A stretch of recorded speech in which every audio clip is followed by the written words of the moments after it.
So I wanted to take a few minutes and go over a few tips and tricks that you can use to update your Facebook profile page so that it reflects your personal brand a little bit better.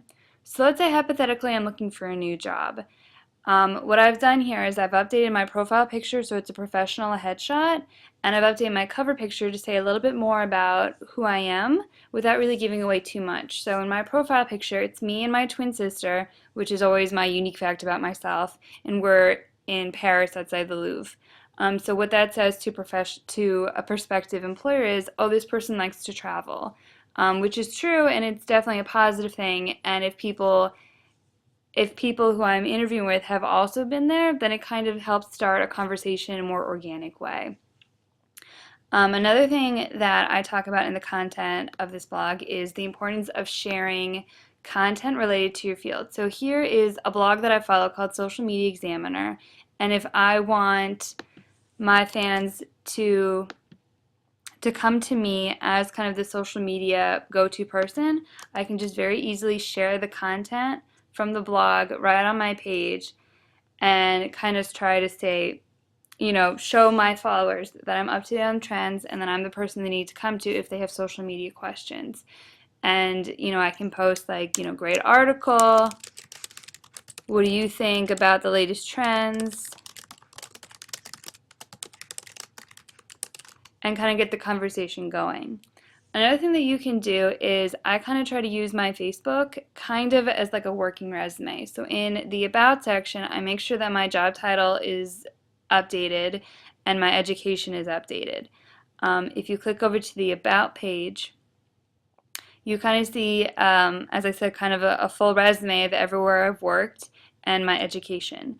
A lot of people like to know a lot of people want to see what you have in common with someone else, and this is just like a quick like at a glance way to say like, oh, this person worked at WTNH for almost 2 years and they went through 3 different positions. I wonder why that is, and that kind of starts a conversation.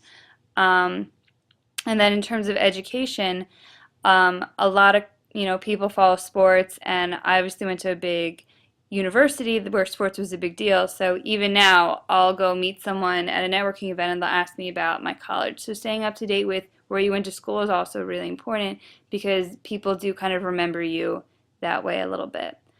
You can also have family members. So I would just say, quick tip is just make sure your work and education is updated. You don't have to add every single little detail about what you did at that because that's what your LinkedIn profile is for, but it definitely shows a progression through your recent career. Another thing to consider are your photos section. You want to make sure that when someone lands on this page, the photos that they're seeing are representative of who you are. So here you have me and a friend bowling, you have me and my family. This is a photo from work for St. Patrick's Day. You have pictures from me as a kid, quotes that I've been tagged in. This is me at a networking event. So all of these things kind of say a little bit about who I am without giving away too much of my personal information so I don't feel like my privacy is being violated. But it also gives an impression of who I am, what I'm going to be like to work with. So I was a dancer as a child. I like cookies and wine. I like bowling. Like they kind of get a sense of who I am and what I'm about without going too much into it. And some of you are probably saying, well, why does this all really matter? And what you need to keep in mind is when you Google yourself, these are the 3 pictures that come up of me. I'm not sure who these other 2 people are, but these 3 photos are me. And I know they came from my website. So it's just a good thing that if you're not sure how your online perception on how you're perceived, if you're not sure how you're perceived online, you should take a few minutes and Google yourself until you find content that is related to you just to see what pops up. So these are obviously 3 pictures that I posted and I control, and I'm okay with them because I don't think they make me look, they're not provocative, they're not evoking any certain emotion. They're just kind of photos of me, kind of having fun or in the field. Another thing is that you can see my account on Twitter, and you see a link to my website. So these are links that I want to pop up because I want people to find me, so that I am able to establish, a better brand for myself. Now, making your own website isn't a part of the scope of this project. But if you have the time, if you have the knowledge, it's definitely a great idea to help boost your impression online, because then you completely control what's going on and how you're being perceived.